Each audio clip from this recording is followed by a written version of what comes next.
नमस्कार दोस्तों, आज की वीडियो में हम जानेंगे कि सीजेआई संजीव खन्ना ने सरकार को किस प्रकार से चुनौती दी है और क्यों यह मामला इतना दिलचस्प है। हम बात करेंगे वक्फ बिल के बारे में जो हाल ही में चर्चा का केंद्र बना हुआ है और हम यह भी समझेंगे कि कैसे आरएसएस और सरकार इस बिल के माध्यम से संविधान की आत्मा को समझौते पर डालने की कोशिश कर रही है।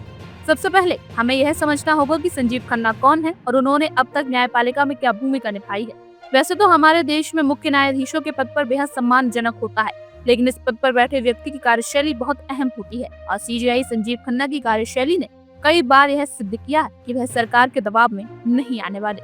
हमारी न्यायपालिका जो संविधान के रक्षक के तौर पर जानी जाती है, आजकल कई सवालों के घेरे में है। क्यों?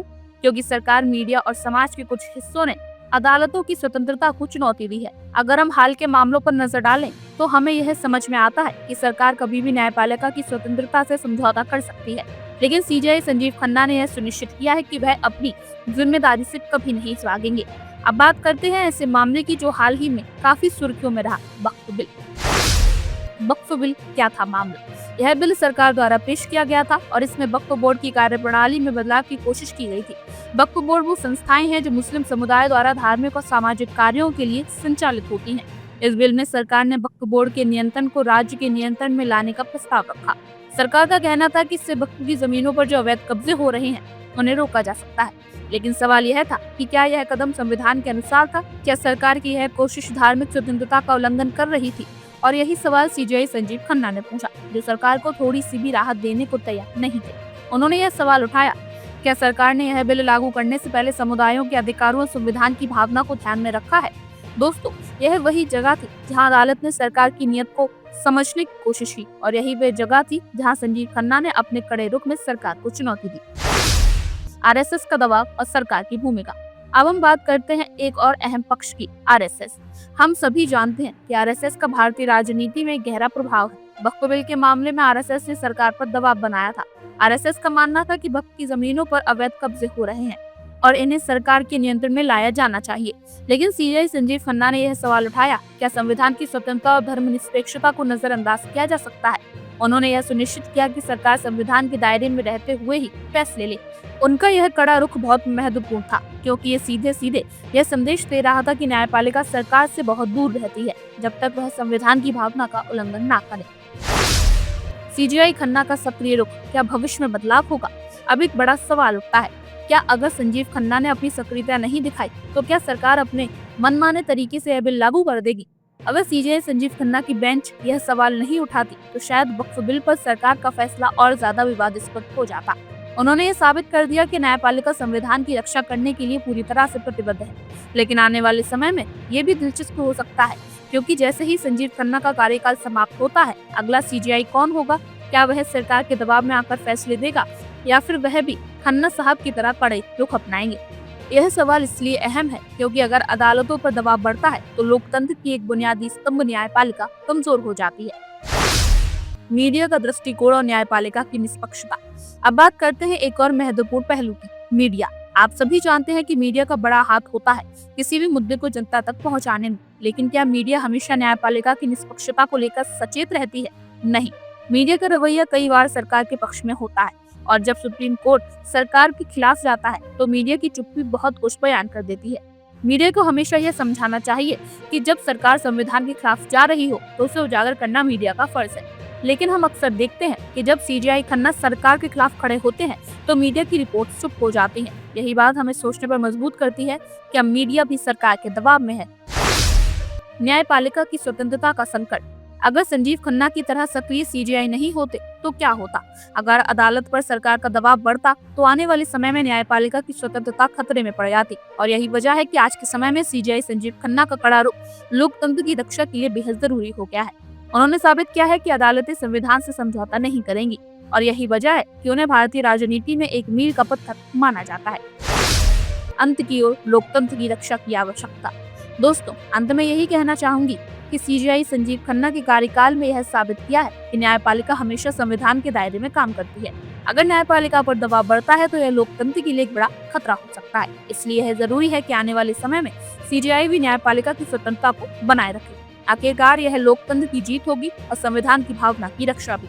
अगर अगला सीजेआई भी यही मार्ग अपनाता है तो लोकतंत्र और न्यायपालिका दोनों की ताकत बनी रहेगी। You can go ahead. Grounds. Yes, please. Provides on very limited grounds, such grounds being contained in subsections 2 and 3 of the section 34. Secondly, as a marginal note of section 34 indicates, recourse to a court against an arbitral award may be made only by an application for, and highlighted, setting aside such award in accordance with sections 2 and 3. Recourse is defined by P. Ramanatha Iyer's Advanced Law Lexicon as the enforcement or method of enforcing a right. Where the right itself is truncated, enforcement of such truncated right can also be only limited in nature. What is clear from a reading of the said provisions is that, given the limited grounds of challenge under subsection 2 and 3, an application can only be made to set aside an award.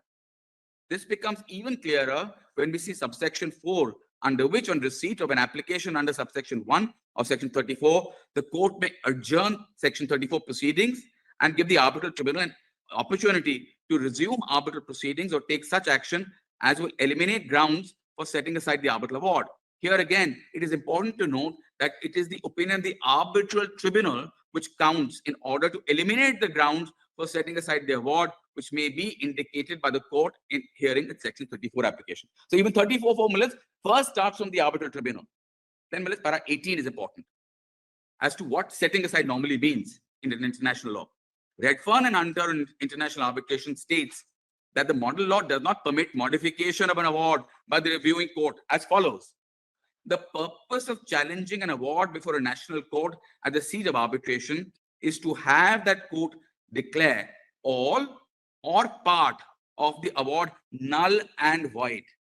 There's no question of modification, Millard. It's null and void, internationally accepted, internationally recognized. If an award is set aside or annulled by the relevant court, it will usually be treated as invalid and accordingly unenforceable, not only by the courts of the seat of arbitration, but also by national courts elsewhere. This is because under both the New York Convention and the model law, a competent court may refuse to grant recognition and enforcement of an award that has been set aside by a court of the seat of arbitration.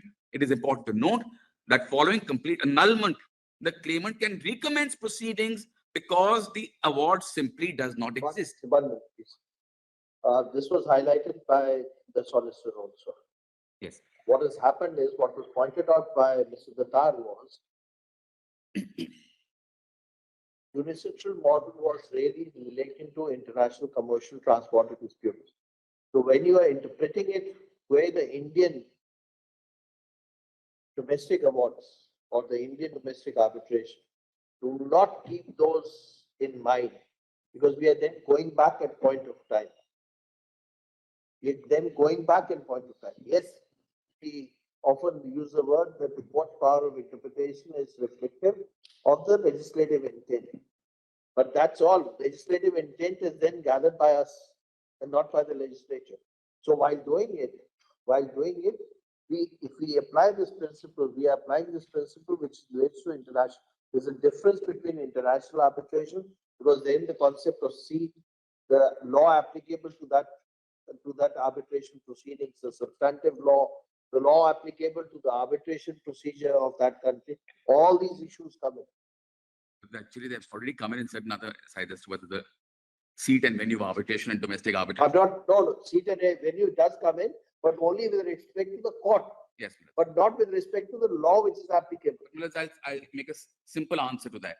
My lords are saying to me, as Mr. Datar has argued, is that the ancestral model law and this discussion of international law will have no relevance because that is in the context of international arbitration. Unfortunately or fortunately, Millets, that is not the case, because my lords will read the preamble to our very act. It does say that it relies upon the... Have at some point not to forget what the legislature has done. No matter how much we may wish otherwise, if the legislature has not only consciously adopted the words of a statute of the ancestral model law, we have been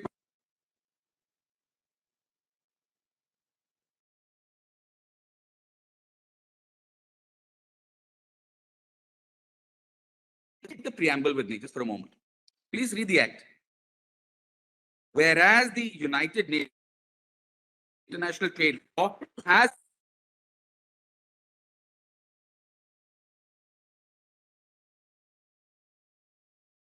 give due consideration to the said model law, not something else. That said model law in view of the desirability of uniformity of the law of arbitral procedures and the specific needs of international commercial arbitration practice, and whereas UNCITRAL has adopted the UNCITRAL conciliation rules, and whereas General Assembly of the United Nations has recommended the use of the said rules in cases where a dispute arises in the context of international commercial relations and parties seek an amicable settlement of that dispute by recourse to conciliation, my lord will see then.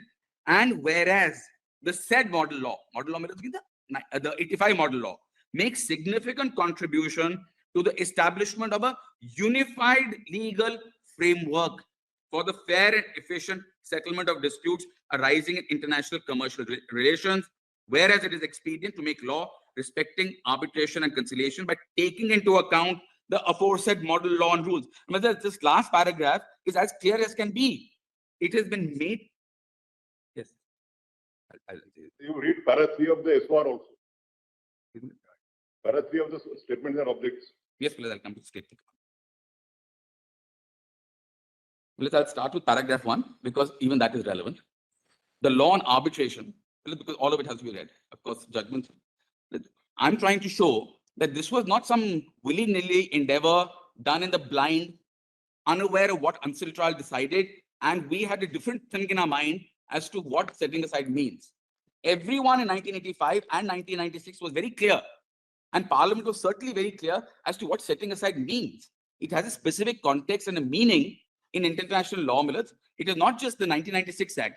Even prior to that, the Foreign Awards Enforcement Act, the 63, the 40 Act, all of these had the concept of setting aside. Parliament was aware.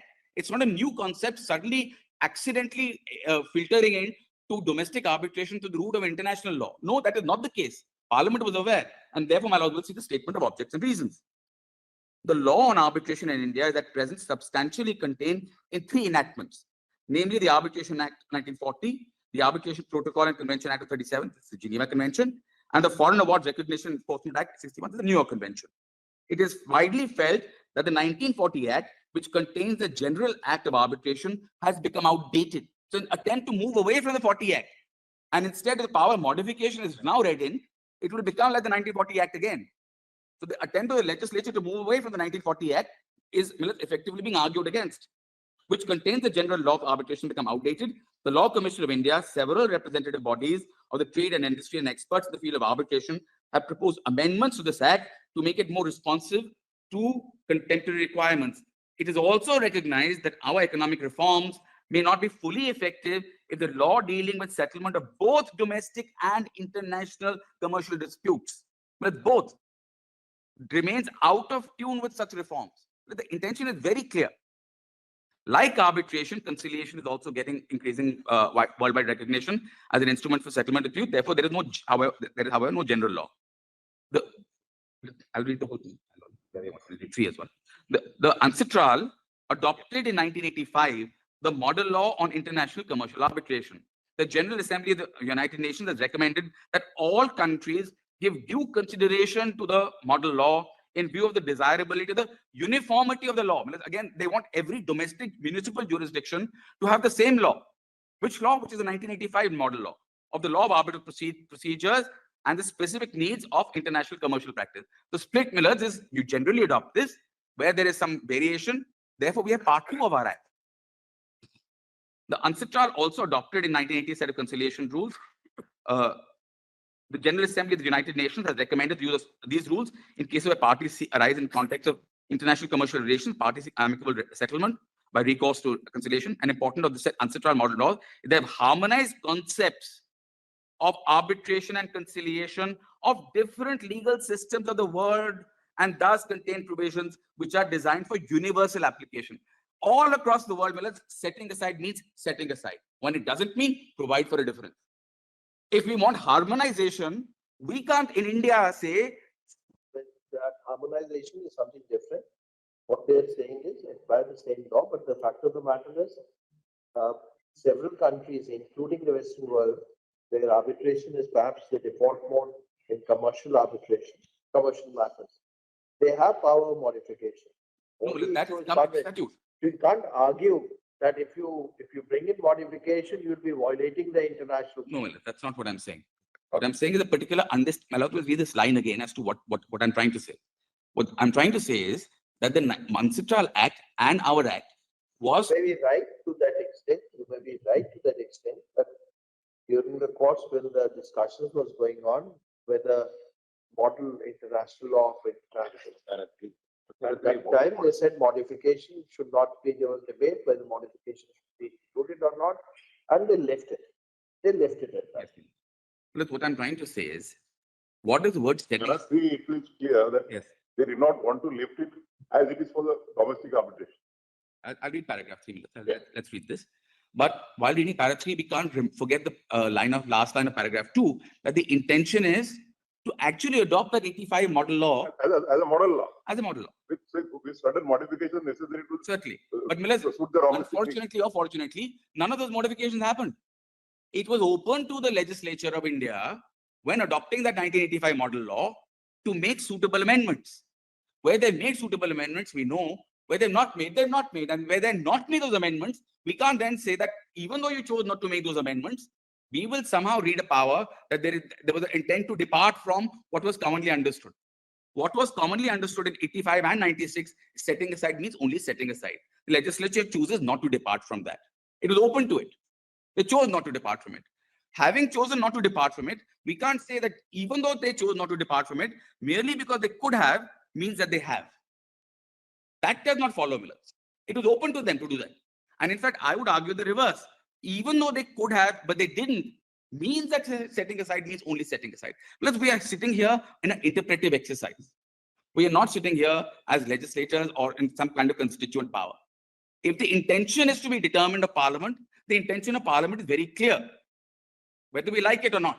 और आप हमसे जुड़े रहने के लिए subscribe करें YouTube पर, follow करें Twitter पर और लाइक करें Facebook पर। और ज्यादा जानकारी के लिए आपको टाइप करना होगा सिर्फ न्यूज़ नशा।